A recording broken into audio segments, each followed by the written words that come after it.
Sem Gordana Mazič, v Izumu že vrsto let delam na razvoju normativne kontrole v katalogizaciji.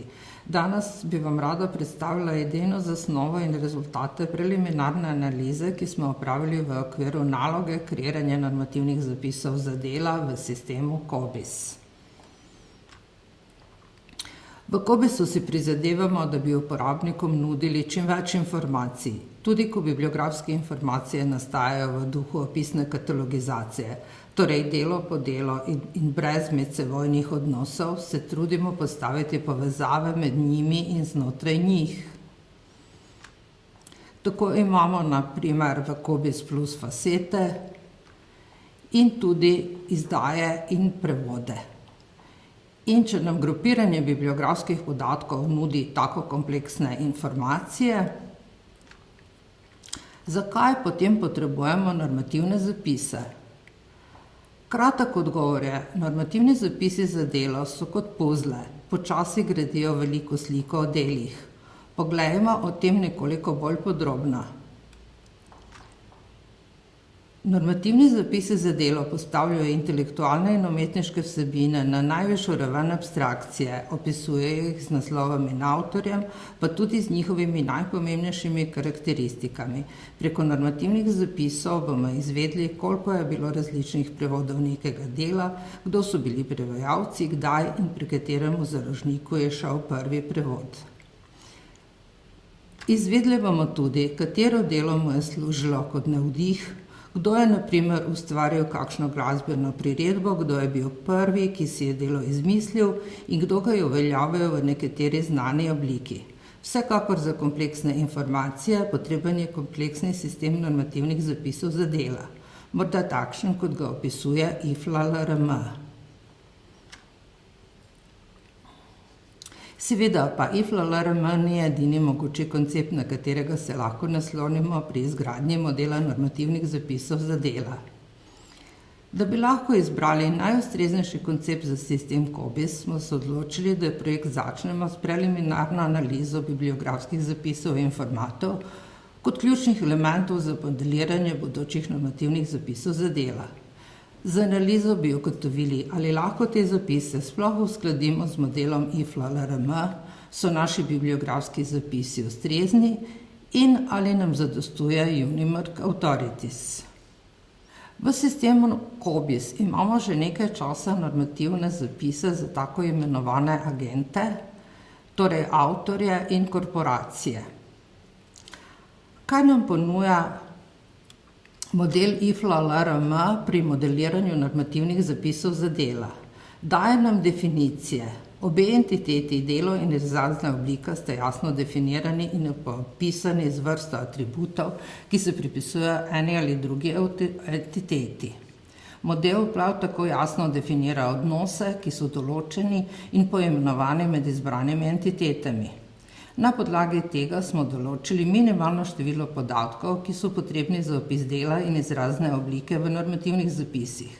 Tako smo lahko preverili, ali podatke, ki jih najdemo v bibliografskih zapisih, zadostujejo za nove normativne zapise za dela. Preliminarno analizo smo naredili na podlagi izbora bibliografskih zapisov za literarna besedila enega avtorja v izvirnem jeziku. Takšnih zapisov je bilo okoli 31.000. Na osnovi teh bi lahko nastalo skoraj 7.000 normativnih zapisov za dela. Če se bomo odločili za hierarhični model normativnih zapisov za dela, bi nastalo še 20.000 normativnih zapisov za izrazne oblike in okoli 1000 ugotovljenih odnosov med delom in delom. Zapise smo grupirali po kriteriju različnih kombinacij avtor-naslov in smo prvega določili za tako imenovani osnovni zapis. Na osnovi njega smo iz testne baze izločili zapise s podobnimi karakteristikami. V prvo skupino smo uvrstili bibliografske zapise z istim naslovom, isto obliko in istim literarnim žanrom. Druga skupina se od prve razlikuje po drugačni izvedbi dela, na primer gre za govorjeno in netiskano besedilo. Tretja skupina zajame prevode, zadnja skupina pa druga samostojna dela, ki v naslovu ali drugih delih bibliografskega zapisa omenjajo naše delo. Če shemi dodamo konkretni primer, bo takoj bolj jasno. Okoli Cankarjevega dela Hlapec Jernej in njegova pravica se je zbralo 76 bibliografskih zapisov. Zakaj je razvrščanje v 4 skupine pomembno? Prva skupina nam pomaga najti reprezentativno izrazno obliko dela in iz tega bibliografskega zapisa bomo kreirali normativni zapis za delo. V našem primeru je to izdaja iz leta 1907. To skupino zapisov smo uporabili tudi zato, da smo izločili bibliografske zapise, v katerih je delo nekoliko spremenjeno pod vplivom urednika. Opazili smo 4 različne vrste takšnih zapisov. Med 48 bibliografskimi zapisi za prevode dela smo našli 29 prevajalskih različic. Strip Igorja Šinkovca Hlapec Jernej in pasja pravica je eden izmed 8 primerov, pri katerih je bilo delo Hlapec Jernej in njegova pravica navdih za neko drugo delo. Če povzamemo rezultate grupiranja in razvrščanja bibliografskih zapisov, bi nam predvideni algoritem omogočil, da kreiramo normativni zapis za Cankarjevo delo Hlapec Jernej in njegova pravica in ga povežemo s 33 zapisi za izrazne oblike tega dela, z 8 zapisi za druga dela, pa tudi z več 10 normativnimi zapisi za osebe, urednike, prevajalce in tako naprej. Tako je videti pozitivna slika naše analize. Kaj pa druga stran? Ta zapis je po našem algoritmu uvrščen v prvo skupino. V tem primeru je spremno besedilo Bratka Krefta bolj obširno kot samo Cankarjevo delo. Takšno delo spada med dela 2 avtorjev, bibliografski podatki pa nam tega ne povejo. V času analize so takšni primeri zelo pomembni.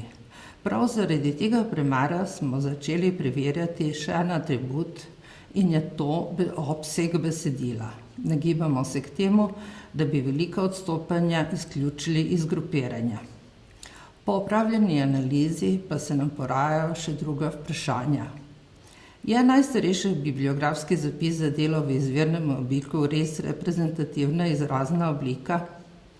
Kako bomo ravnali pri prevodih del, za katere še nimamo zapisa v originalnem jeziku?